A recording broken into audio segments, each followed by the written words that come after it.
எனக்கு ரொம்ப பிடிச்சவங்களுக்கு, அவங்களுக்கு ரொம்ப பிடிச்ச பாதாம் அல்வா செய்யலாமா? பாதாம சுடுதண்ணில போட்டு ஸ்கின்ன ரிமூவ் பண்ணிட்டேன். கொஞ்சம் பால், சாஃப்ரான் கலருக்காக. ரொம்ப ஸ்லோ ஹீட்ல லைட்டா பண்ணா கலர் வந்துரும். அவ்வளோதான்.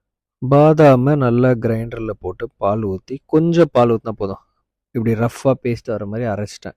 அரைச்சுட்டு இப்போ பேன்ல மில்க் கொஞ்சம் ஊத்தி, அந்த பேஸ்ட்ட மிக்ஸ் பண்ணி, நல்லா கொஞ்சம் மிக்ஸ் பண்ணி இந்த கன்சிஸ்டன்சிக்கு வர வச்சுட்டேன். இப்போ கொஞ்சம் கொஞ்சமா கீ. ஏன்னா மொத்தமா கீ ஆட் பண்ணோம்னு வச்சுக்கோங்க, ரொம்ப நம்மளுக்கு அளவு தெரியாது. அது இல்லாம நெறைய நெய் நல்லதில்ல உடம்புக்கு. ஸோ அதால கொஞ்சம் நெய். நெய்க்கு அப்புறம் இந்த பால் வச்சோம் பாருங்க சாஃப்ரானோட, அதையும் ஆட் பண்ணிட்டேன். ஏன்னா பிடிச்சவங்களுக்கு செய்கிறதில்ல. ஸோ சுகர் கூட ஹாஃப் தான் போட்டேன், ஃபுல்லாலாம் போடலை. பட் ஸ்டில் பயங்கர ஸ்வீட்டாக தான் இருந்தது. நார்மலாக நம்ம எல்லாருமே பாதாம் அல்வா கடையில் தான் வாங்குவோம். சில பேர்லாம் அந்த யூடியூப்பில் நான் பார்த்தப்ப எல்லாம் சொல்கிறாங்க, கல்யாணத்தில் கொடுக்குறான்னு. நான் சாப்பிட்ட எந்த கல்யாணத்துலையும் எனக்கு பாதாம் அல்வாலாம் கொடுத்ததில்ல.